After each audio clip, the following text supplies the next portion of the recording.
Om Gyanaatimirandasya Gyananjanam Shalakaya Chakshurunmilitam Jena Tasmai Shri Gurave Namaha. Primeiramente eu gostaria de dar início oferecendo as minhas mais humildes reverências aos pés de lótus do meu mais amado Gurudeva, Nitalila Pravishta Om Vishnupada Paramahamsa Parivrajacharya Ashtotra Sata Shrimad Shlapaktivedanta Narayana Goswami Maharaj, e também a todos os mestres do passado, presente e do futuro. Então, dando sequência à leitura do Shri Chaitanya Charitamrita, Madhya Lila, capítulo 23, verso 78. Então, nós paramos na descrição das qualidades de Krishna. E nesse verso, no último verso 77, foi dito que essas qualidades de Krishna, elas são vistas de maneira muito diminuta nos seres vivos. Só que, plenamente, elas se manifestam em Deus. Então, todos os seres, principalmente os seres humanos, obviamente, e os semideuses, eles são um reflexo dessas qualidades divinas, muito bem dito na Bíblia, né?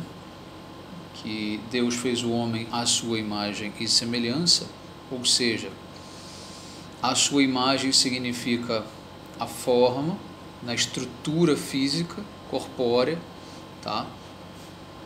E semelhança seriam as qualidades, tá? Ou seja,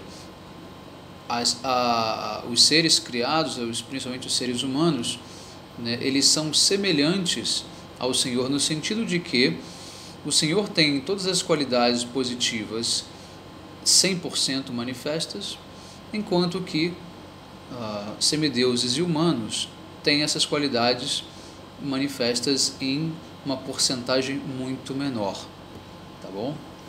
Essa é a explicação, tá, desse famoso verso da Bíblia.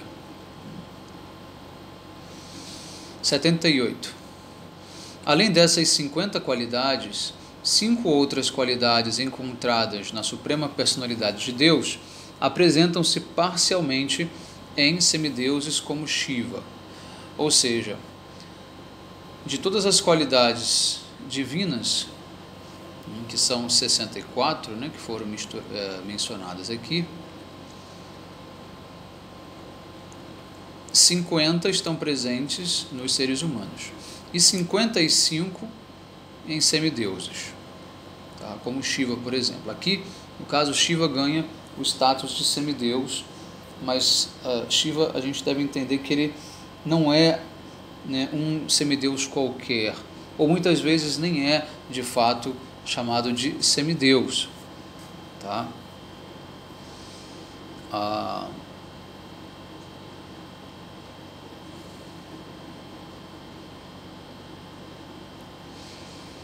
Enfim, quem quiser entender um pouco mais sobre o Sr. Shiva, tem uma série de aulas lá no meu canal, Shiva Tattva, né, que você vai poder ter acesso a todas as informações relativas ao Sr. Shiva. Tá?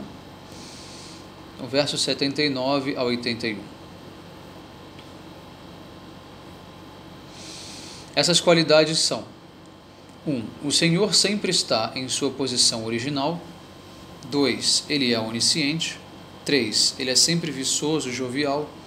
4. Ele é a forma concentrada de eternidade, conhecimento e bem-aventurança. E 5. É ele quem possui toda a perfeição mística. Essas são então as 5 qualidades extras que os semideuses possuem, mas que os seres humanos não possuem. Voltando a ressaltar que elas não estão plenificadas, tá? A capacidade delas também é diminuída consideravelmente, mesmo que manifestas nesses semideuses. Há outras 5 qualidades que nos planetas Vaikunta são vistas em Narayana, que é o Senhor de Lakshmi, e essas qualidades também apresentam-se em Krishna, mas não se observa em semideuses como Shiva, nem tampouco nas entidades vivas. Essas qualidades são: 1. Supremo poder inconcebível. 2. Capacidade de, com o próprio corpo, produzir inúmeros universos. 3. Ser a fonte que origina todas as encarnações, ou os avataras. 4. Conceder salvação aos inimigos por ele mortos. E 5. A capacidade de atrair pessoas elevadas, satisfeitas consigo mesmas.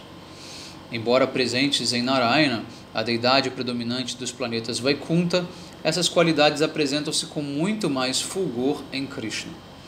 Então, são mais 5 qualidades que o Senhor Narayana possui, tá? Que o Senhor Narayana, que já é de fato uma personalidade de Deus, né? É a manifestação de Krishna em Vaikunta, que representa o aspecto de opulência, de Aishwarya, tá? E que os semideuses já não possuem. Então a gente chegou agora em 60 qualidades, tá? Contabilizando um total de 60 qualidades, tá bom? Mesmo o Senhor Narayana tendo essas qualidades e sendo um aspecto de Deus real, ele não tem também os 100% em cada uma delas. 82 e 83. Além dessas 60 qualidades transcendentais, Krishna tem outras 4 qualidades transcendentais não observadas nem mesmo em Narayana.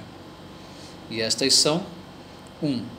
Krishna é como um oceano repleto de ondas de passatempos que provocam admiração em todas as pessoas nos 3 mundos. 2. Em suas atividades de amor conjugal, ele está sempre rodeado de suas queridas devotas, que possuem incomparável amor por ele, que a gente chama de Prema Madhuri, né? O primeiro dos passatempos é Lila Madhuri. E 3. Ele, mediante a vibração melodiosa de sua flauta, atrai as mentes de todos os 3 mundos, ou de todos os habitantes dos 3 mundos, chamado de Venu Madhuri, né, a doçura da sua flauta. 4. Sua beleza e opulência pessoais estão além de qualquer comparação. Ninguém é igual a ele e muito menos ninguém é superior a ele. Assim, a personalidade de Deus causa dentro dos 3 mundos espanto em todas as entidades vivas, sejam elas móveis ou não. Por ser tão belo, ele é chamado de Krishna. Então são essas 4 qualidades que só Krishna possui. Repetindo elas: Lila Madhuri, né, os seus passatempos incomparáveis de doçura. Depois Prema Madhuri, a sua relação com os Brajabasis, especialmente com as Gopis em Madhurya Rasa, é também incomparável. Tá? Nenhuma outra manifestação de Deus tem Madhurya Rasa. Depois, Venu Madhuri e Rupa Madhuri, né? A sua beleza também é incomparável, bem como a sua flauta tem um poder, né, incomparável. 84 e 85. Mais do que Narayana, Krishna tem 4 qualidades transcendentais específicas. Seus passatempos maravilhosos, uma grande quantidade de associados maravilhosos, como as Gopis, lhes são muito queridos, sua beleza encantadora e a vibração maravilhosa de sua flauta. O Senhor é tido mais em conta que seres vivos, comuns e semideuses como o Senhor Shiva. Não entendi muito essa frase, é tido mais em conta. Não gostei muito desse português. A gente tem que tentar aí entender esse sentido. Mas enfim, ele é superior, né? Tido mais em conta significa ele é superior, né, aos demais seres vivos, aos semideuses e até mesmo o Senhor Narayana. Ao todo, a Suprema Personalidade de Deus tem integralmente 64 qualidades transcendentais. 86. De modo semelhante, Srimati Radharani tem qualidades transcendentais ilimitadas, das quais 25 qualidades são proeminentes. Krishna é controlado por essas qualidades transcendentais de Srimati Radharani. Versos 87 a 91. Agora prestem bem atenção, ele vai descrever agora as qualidades de Srimati Radharani, que são capazes de atrair Krishna, controlá-lo, subjugá-lo, né, e mantê-lo ali cativo, né, dominado. Então entendam o quão superior Srimati Radhika é a Krishna. Krishna é aquele que atrai o universo inteiro, mas ele mesmo se faz atraído por Srimati Radhika. As 25 principais qualidades transcendentais de Srimati Radharani são: 1. Ela é dulcíssima. 2. Ela é sempre viçosamente jovial. 3. Seus olhos são inquietos. 4. Seu sorriso é resplandecente. 5. Ela tem belas linhas auspiciosas. 6. Com o aroma de seu corpo, ela faz Krishna feliz. 7. Sabe cantar muito bem. 8. Sua fala exerce fascínio. 9. Gosta muito de fazer troça e dizer coisas agradáveis. 10. É muito humilde e meiga. 11. Ela está sempre repleta de misericórdia. 12. É astuta. 13. Cumpre com suas obrigações com muita habilidade. 14. É tímida. 15. É sempre respeitosa. 16. É calma. 17. É sempre grave. 18. Sabe como desfrutar a vida. 19. Encontra-se no mais elevado nível de amor estático. 20. É o reservatório dos romances amorosos em Gokula. 21. É a mais famosa das devotas de Krishna. 22. Tem muita afeição pelas pessoas idosas. 23. É muito submissa ao amor de suas amigas. 24. É a principal gopi. E 25. Sempre mantém Krishna sob seu controle. Em suma, ela possui ilimitadas qualidades transcendentais, da mesma forma como o Senhor Krishna as possui. Esses versos, né, são encontrados no Ujjvala Nilamani, tá? Na seção chamada Sri Radha Prakarana. Verso 92. A base de todas as doçuras transcendentais é o herói e a heroína, ou é a relação entre o herói e a heroína. E em meio a estes, Srimati Radharani e o Senhor Krishna, o filho de Nanda Maharaj, são os melhores. Ou seja, Krishna, ele é o herói da história e Radharani, ela é a heroína. Então, a relação que há entre os dois é a base de toda, né, os passatempos. Tá? É porque eles querem se encontrar que tudo mais se desenrola. Tá? Precisam entender isso. Krishna, ele não tem um desejo separado de se encontrar com outras pessoas ou com outros habitantes. Tá? Tudo o que ele faz é em função de querer se encontrar com Srimati Radharani. E é a partir desse desejo que toda a trama se consolida. Verso 93. Assim como o Senhor Krishna e Srimati Radharani são o objeto e o refúgio da doçura de amor conjugal, também na doçura de servidão, Krishna é o objeto e servos como Chitraka, Raktaka, Patraka são o refúgio.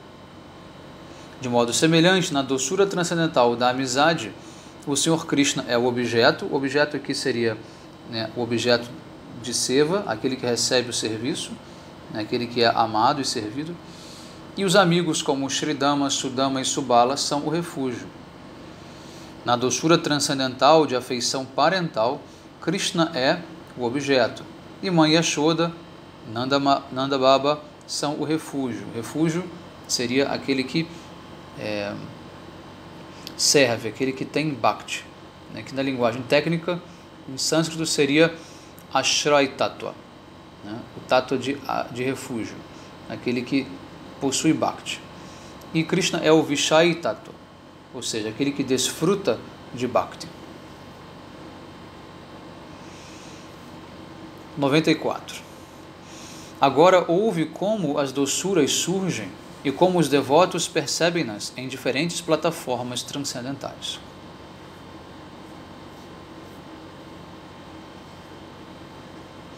Aqueles que, mediante o serviço devocional puro, estão completamente limpos de toda a contaminação material, que, sempre satisfeitos, têm o coração brilhando com todo o esplendor, que estão sempre interessados em compreender o significado transcendental do Srimad Bhagavatam, que estão sempre ávidos por associar-se com devotos avançados, cuja felicidade no serviço aos pés de lótus de Govinda é sua própria vida, que sempre desempenham as íntimas atividades amorosas em tais devotos avançados, que por natureza vivem em bem-aventurança, os processos reformatórios, quer antigos, quer atuais, implantam no coração a semente do amor. Assim, a mistura de ingredientes estáticos torna-se saborosa, e estando ao alcance da percepção do devoto, atinge a plataforma máxima de admiração e de bem-aventurança profunda. É um parágrafo muito longo, né? Geralmente fica um pouco confuso, né? Compreender um parágrafo tão longo. Mas, basicamente, o que foi dito é que a relação que há entre Krishna e os seus devotos, os seus diferentes servos em diferentes níveis, né, gera uma profunda felicidade, né, uma profunda bem-aventurança, né, em todos eles, né, além de haver a mistura dos ingredientes estáticos, que nós já lemos anteriormente, né, algumas aulas para trás, a toda a descrição dos diferentes tipos de como se diz, sentimentos estáticos, né? E tudo isso combinado, né, faz com que o coração dele se encha de amor. Versos do Bhaktirasamrita Sindhu. 99. Aos não devotos não se lhes permite experimentar o convívio de Krishna com seus diferentes devotos, absortos em diferentes doçuras transcendentais. Os devotos avançados podem compreender e apreciar as múltiplas variedades de serviço devocional vividas em reciprocidade com a Suprema Personalidade de Deus. Ou seja, quem não é devoto não tem a capacidade de compreender o que de fato acontece entre Krishna e os seus devotos. Por isso muita gente, quando olha de fora, né, vê os Vaishnavas e acha tudo muito estranho, muito esdrúxulo, né, muito até louco, né, porque não tem ideia do que de fato está sendo vivido, experimentado ali dentro, né, daquela relação. Qual a doçura, qual o sentimento que está sendo ali, né, experienciado, trocado entre os devotos e Krishna, não tem como ser acessado por aquele que ainda não se tornou um devoto. Tá? Então, a pessoa só pode julgar o externo. E no externo, ela vê vários elementos estranhos, né, a sua própria cultura, né, a vestimenta, né, os adereços, a forma de usar o cabelo, a forma de falar, a forma de se vestir, enfim, né, os rituais, né, a adoração às deidades, a dança, tudo isso fica muito estranho quando não se tem, né, aquela base do sentimento que move tudo aquilo. Né? E para o devoto não existe nenhuma separação entre aquilo que ele faz externamente, né, e a devoção dele. Então, por exemplo, existe um movimento agora recente chamado de Krishna West. É um movimento criado, né, pelo Hridayananda, né, que foi um dos sannyasis de Srila Prabhupada, muito famoso, depois ele largou o sannyasa e mesmo assim ainda continuou sendo um guru, e agora criou, né, um movimento chamado Krishna West, no qual ele tenta descaracterizar externamente, tá, o devoto, para que justamente não haja esse choque, esse susto, né, e com o público em geral, para que o público não veja com maus olhos e não seja preconceituoso, né, e assim ele possa, quem sabe, acessar a mensagem com mais facilidade. Então ele descaracteriza todos os elementos externos, né, do Vaishnavismo, em função apenas de falar sobre Krishna, ou sobre a cultura védica, etc, etc. Só que aí existe um grande problema, porque na verdade, né, o aspecto externo que a gente fala, né, visível, ele não é uma parte, vamos dizer assim, opcional, né, do processo. Ele é em si uma manifestação de bhakti, de devoção. A roupa devocional, ela agrada a Krishna.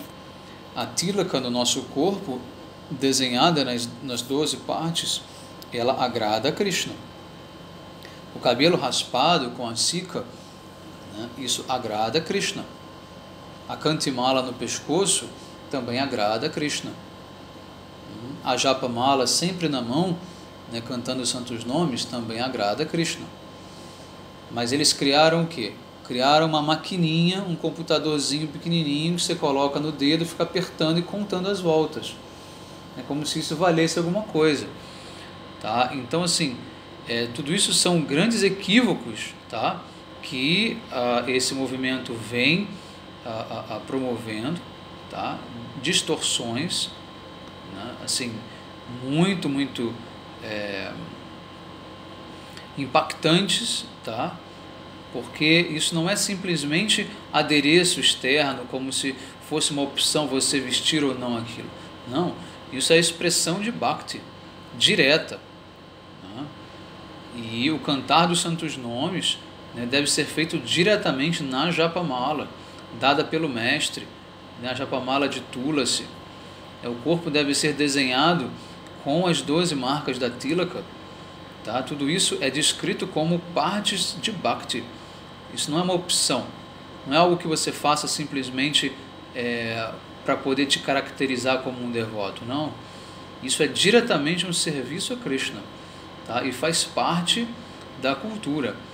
E essa cultura, ela não é simplesmente ornamentária ou simplesmente decorativa, não.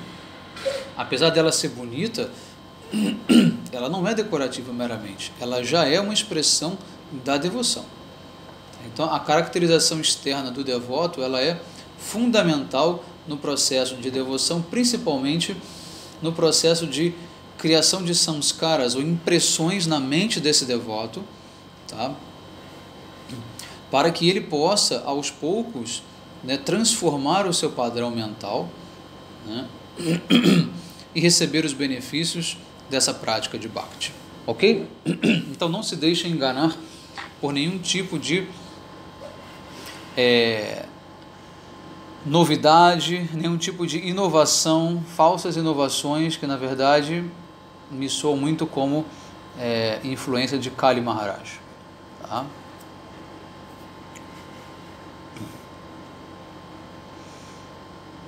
Verso 101.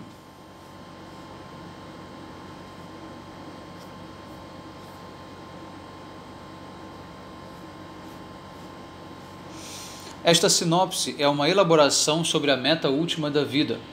Na verdade, esta é a quinta e última meta, Krishna Prema, que está além da plataforma da liberação. Ela chama-se Krishna Prema Dhana, ou Tesouro do Amor a Krishna. 102. Anteriormente, no Dashashwamedha Ghata de Prayaga, ou seja, naquele local de banho chamado Dashashwamedha, né, enquanto instruía teu irmão Rupa Goswami, dotei-o com a capacidade de compreender estas doçuras. Ou seja, aqui Mahaprabhu informa a Sanatana Goswami que ele anteriormente havia também transmitido conhecimento a Rupa Goswami, que é o irmão mais novo de Sanatana Goswami, tá? Dando-lhe a capacidade de compreender essas doçuras. Ou seja, Mahaprabhu concedeu-lhe acesso direto ao néctar, né, de Bhakti. 103. Ó Sanatana, deves difundir as escrituras reveladas que tratam do serviço devocional e deves escavar no distrito de Mathura os locais perdidos de peregrinação. Então aqui Mahaprabhu dá a sua ordem da Seva para Sanatana Goswami, que ele deve difundir as escrituras reveladas, né, e também compor as escrituras reveladas, compor algumas delas, revelar os locais de passatempos perdidos em Mathura. Mathura aqui significa Vrindavana, Govardhana, a cidade de Mathura também, enfim, toda essa região que chama-se Mathura Mandala, tá? 104. Estabelece em Vrindavana o serviço devocional ao Senhor Krishna e a Radharani. Deves também compilar escrituras que tratam de Bhakti e pregar o culto de Bhakti de Vrindavana. Ou seja, a Bhakti pode ser de diversos tipos, né? Existem diversas formas de você manifestar devoção por Deus, de acordo com aquela imagem de Deus que você adora, de acordo com aquela personalidade de Deus que você adora. Então aqui Mahaprabhu deixa bem claro, é a Bhakti de Vrindavana, ou seja, é aquela Bhakti que tem como deidades adoradas Radha e Krishna em Vrindavana, tá bom? Então aqui no significado, o Srila Prabhupada ele resume, dizendo que as ordens recebidas por Mahaprabhu, né, a Sanatana Goswami são, número 1, difundir as escrituras reveladas que tratam do serviço devocional e estabelecer as conclusões deste serviço devocional. 2. Restabelecer os lugares perdidos de peregrinação, como Vrindavana, e em Vrindavana, Radhakunda, Govardhana, etc. 3. Estabelecer o método com que em Vrindavana se faz adoração no templo e instalar deidades nos templos. Sanatana Goswami ele instalou a deidade de Madana Mohana e Rupa Goswami a de Govinda. Tá? E número 4, caracterizar qual o comportamento de um Vaishnava, né, corretamente, a etiqueta Vaishnava. Isso Sanatana Goswami o fez através do livro Hari Bhakti Vilas. Dessa maneira, Sanatana Goswami ficou com poderes de estabelecer o culto do Vaishnavismo, como afirma Srinivasa Acharya no seu Sarva Goswami Ashtakam. Tá? Um Ashtakam, uma canção muito bonita em sânscrito, composta por Srinivasa Acharya, que descreve, né, o espírito dos Goswamis em Vrindavana. 105. Então Chaitanya Mahaprabhu explicou a Sanatana Goswami o que é renúncia apropriada, de acordo com uma situação específica, e o Senhor proibiu, sob quaisquer circunstâncias, a renúncia formal e o conhecimento especulativo. Ou seja, a gente já discutiu isso anteriormente, é o que a gente chama de Yukta Vairagya, que é a renúncia apropriada, tá? E a Shushka Vairagya, ou a renúncia artificial, aquela que é apenas externa, né? Mas que não representa de fato um desapego pelo objeto e um apego por Krishna. Enquanto que a renúncia apropriada, ela não renuncia aos objetos, mas ela demonstra um desapego aos objetos e um apego profundo a Krishna. Ou seja, os objetos estão sendo utilizados para o serviço de Krishna. Tá?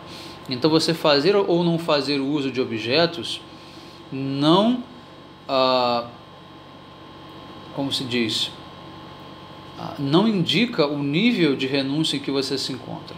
O nível de renúncia que você se encontra só pode ser verificado mediante o nível, mediante o quanto você utiliza, né, esses objetos para o serviço de Krishna e o quanto você está ocupado no serviço de Krishna. Tá? Essa é, vamos dizer assim, o padrão, né, de análise, né, do nível de renúncia.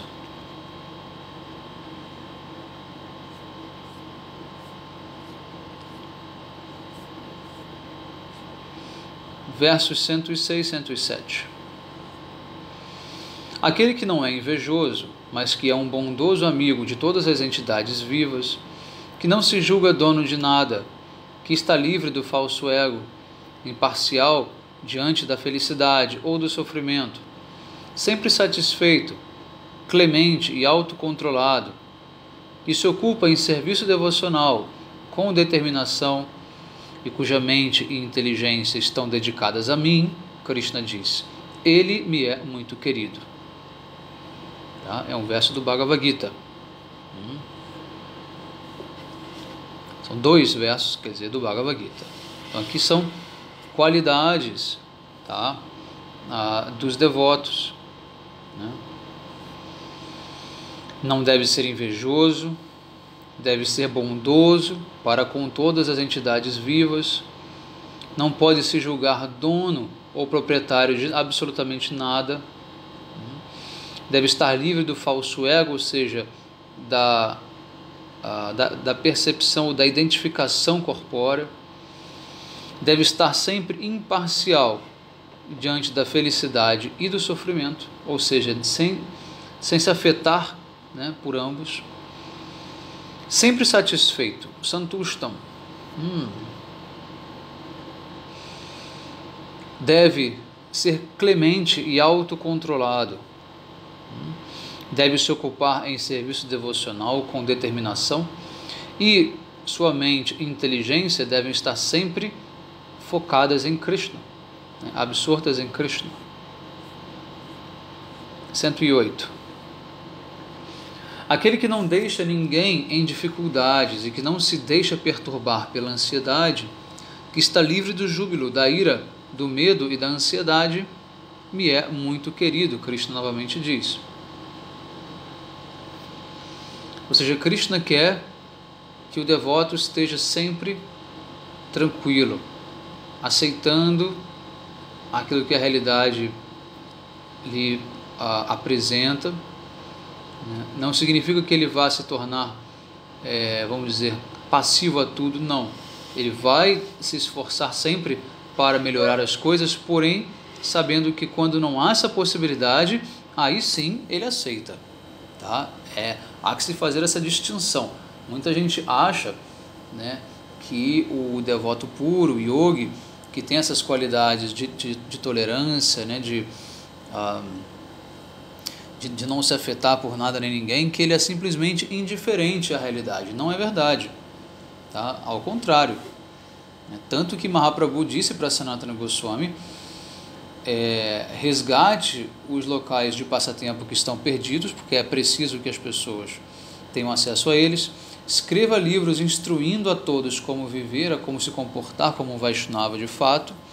Então tudo isso demonstra que há um interesse direto em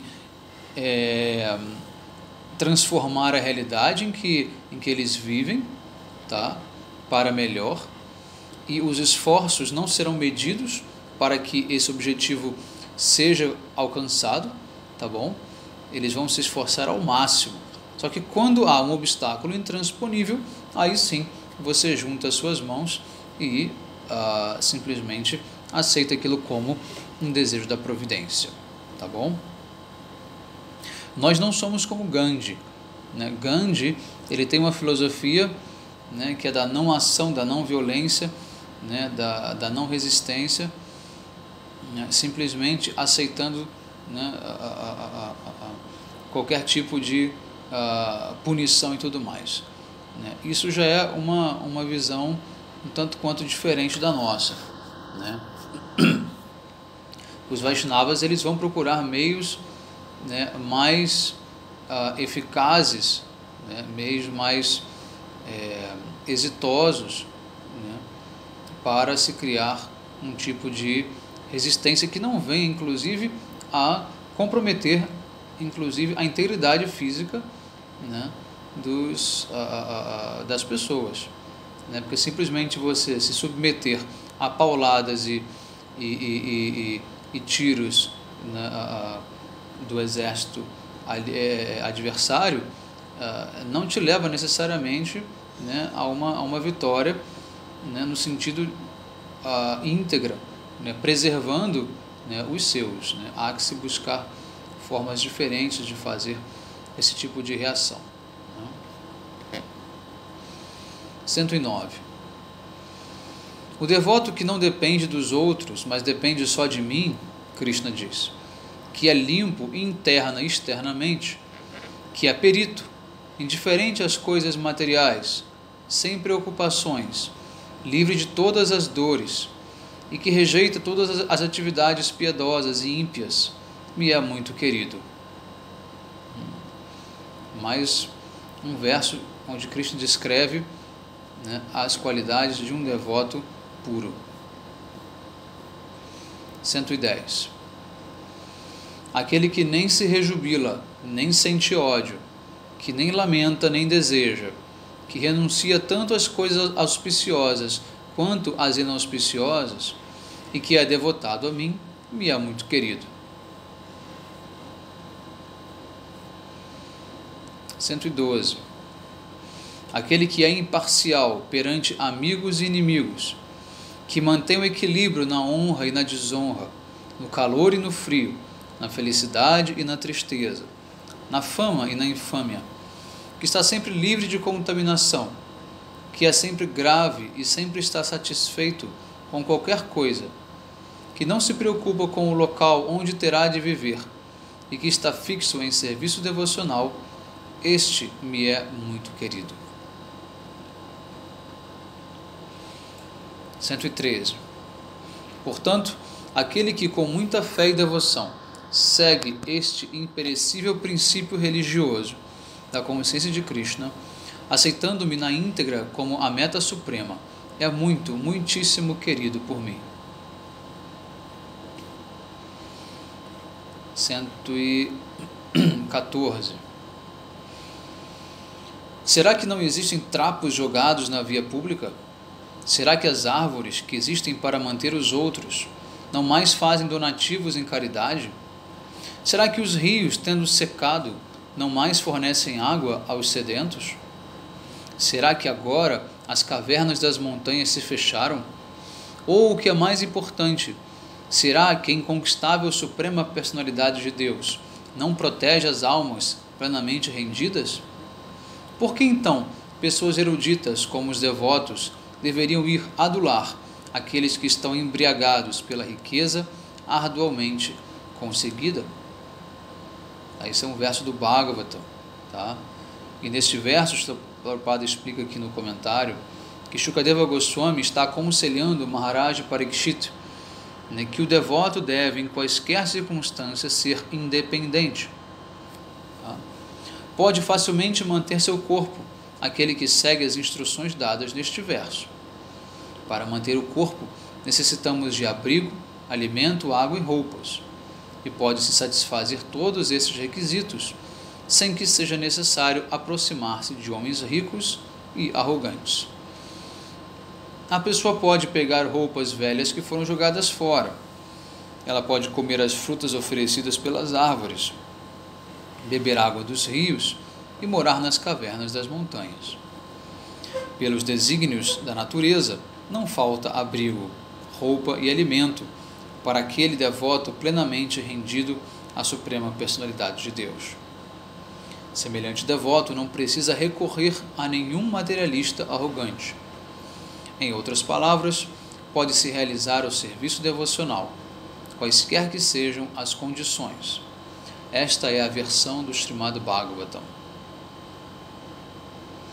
Ou seja, Krishna criou o mundo de tal forma que aquele que renuncia às atividades mundanas, mas ainda assim, estando neste mundo, deseja praticar o serviço devocional, a ele nada faltará. Nada faltará, mesmo que ele não trabalhe para o seu próprio sustento, né, para manter-se, mesmo que ele não trabalhe para isso, ainda assim ele será mantido pela Suprema Personalidade de Deus, assim como todo o universo é mantido pela Suprema Personalidade de Deus. Tá? Tem um exemplo muito famoso disso, que é o exemplo da aranha. O que a aranha faz para comer? Ela não caça, ela simplesmente monta a sua teia e ela fica ali esperando. Tá? Ela fica ali esperando. E quem vai alimentá-la se ela não sai dali? É Deus quem vai alimentá-la. Quem vai enviar um inseto, para cair na teia dela é Deus. Então, querendo ou não, essa aranha também depende de Deus exclusivamente. Não há nada que ela possa fazer a não ser ficar ali sentadinha esperando que venha o seu alimento. Correto? Então, da mesma forma, um devoto puro, ele apenas se senta, e ele procura cantar os santos nomes, ele procura adorar o Senhor Supremo, tanto mentalmente quanto fisicamente, e ademais aquilo que ele precisa para manter-se e para sobreviver será também concedido pela Suprema Personalidade de Deus. 115. Assim, Sanatana Goswami indagou a Shri Chaitanya Mahaprabhu sobre todas as afirmações conclusivas referentes ao serviço devocional, e o Senhor explicou muito vividamente todos os significados confidenciais do Srimad Bhagavatam. Ou seja, com a sua própria linguagem, Mahaprabhu ele deu a Sanatana Goswami em essência, em pequenos, vamos dizer assim, ensinamentos, sutras, os significados confidenciais do Srimad Bhagavatam. 116. A escritura revelada, Harivamsha, descreve Goloka Vrindavana, o planeta onde o Senhor Shri Krishna reside eternamente. O rei Indra deu essa informação ao render-se a Krishna e oferecer orações depois que Krishna ergueu a colina de Govardhana.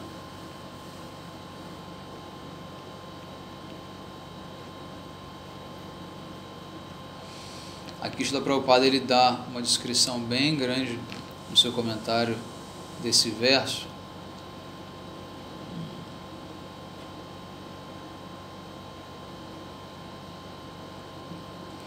Bom, vamos então, 117, 118. Histórias fantasiosas que vão de encontro às conclusões da consciência de Krishna são aquelas que se referem à destruição da dinastia Yadu, ao desaparecimento de Krishna, a história de que Krishna e Balarama surgem de um cabelo negro e de um cabelo branco de Kshirodakashayi Vishnu, e a história do rapto das rainhas. Chaitanya Mahaprabhu explicou a Sanatana Goswami as devidas conclusões destas histórias. Então aqui no comentário está Prabhupada diz: por causa da inveja, muitos asuras dizem que Krishna é como um corvo negro, ou que ele é a encarnação de um cabelo. Tá? Ou seja, há pessoas que mal interpretam as escrituras sagradas e dizem que Krishna ele é como se fosse um pelo negro, um cabelo negro de Vishnu, e Balarama um cabelo branco de Vishnu. Tá? Uma coisa completamente absurda. Mas a gente escuta coisas desse nível quando vem dos asuras. Um outro exemplo clássico era o guru de Ramanujacharya, que era um guru Mayavadi, e ele traduziu o verso Kapyasam, como se fosse o traseiro de um macaco, comparando com os olhos de lótus de Krishna. Ou seja, dizia que Krishna tinha os olhos como se fossem o traseiro de um macaco, né? Quando na verdade a palavra em sânscrito significa que ele tem olhos de lótus. Então eles são capazes de fazer tamanhas distorções, tá? Para, né, ali poder pregar e advogar as suas filosofias nefastas, né? Que não tem nada a ver exatamente com aquilo que o Shastra quis revelar, tá?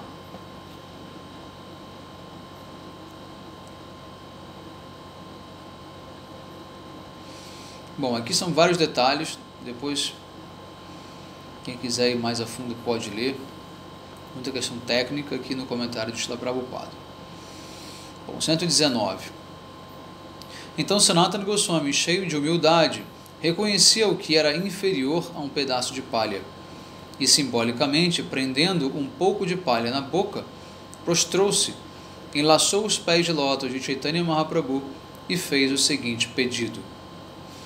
É muito comum vocês verem os Vaishnavas mais humildes fazerem essa demonstração de humildade, né, colocando um pedaço de grama, né, ou de palha entre os dentes e prestando reverências prostradas com o corpo completamente esticado no chão, tá, em sinal de reverência completa e de humildade.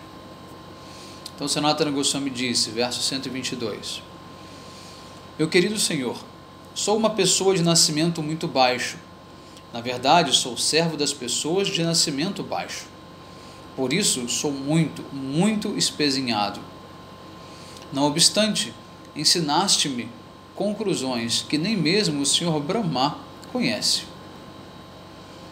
Bom, eu não sei o que significa espezinhado. Vamos procurar aqui no dicionário.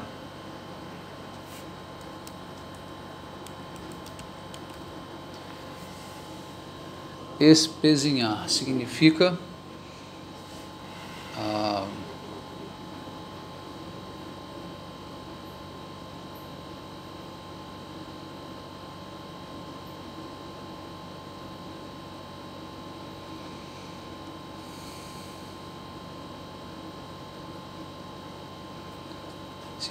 humilhado, aviltado, ofendido, pisoteado, amassado.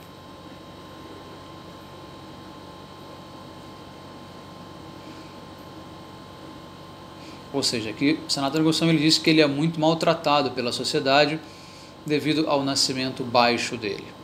Tá? Ou seja, é uma expressão de humildade, ele não tem nascimento baixo coisa nenhuma, né? E nem mesmo as pessoas também o maltratam. 121. As conclusões que me ensinaste são o oceano da ambrosia da verdade. Minha mente é incapaz de aproximar-se de ao menos uma gota desse oceano. 122. Se é teu desejo fazer com que um aleijado como eu dance, por favor, concede tuas bênçãos transcendentais, colocando teus pés de lótus sobre minha cabeça.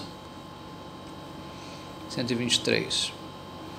Agora, por favor, dize-me que todas as minhas instruções manifestem-se completamente em ti. Com esta tua bênção, adquirirei força para descrever tudo isto.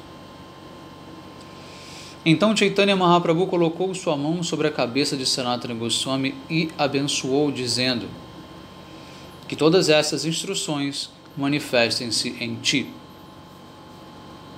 125. Assim acabo de descrever sucintamente uma conversa sobre a meta última da vida, ou seja, o amor a Deus. Faltam-me palavras com que descrever a misericórdia de Chaitanya Mahaprabhu mais e mais. Aqui já é o autor do livro, Kaviraj Goswami, Krishnadas Kaviraj Goswami, terminando aqui esse capítulo. 126. Todo aquele que ouvir essas instruções que o Senhor deu a Sanatana Goswami, compreenderá muito em breve o amor a Deus. 127. Orando aos pés de lótus de Shirupa e Shiragunata, desejando sempre a misericórdia deles, eu, Krishnadas, narro o Chaitanya Charitamrita seguindo seus passos. Aqui então termina o capítulo 23, a descrição da meta última da vida, Krishna Prema. E a gente aqui encerra, continuamos na próxima aula, o capítulo 24, que são as 61 explanações do verso Atmarama. Todos tenham um excelente dia. Hare Krishna.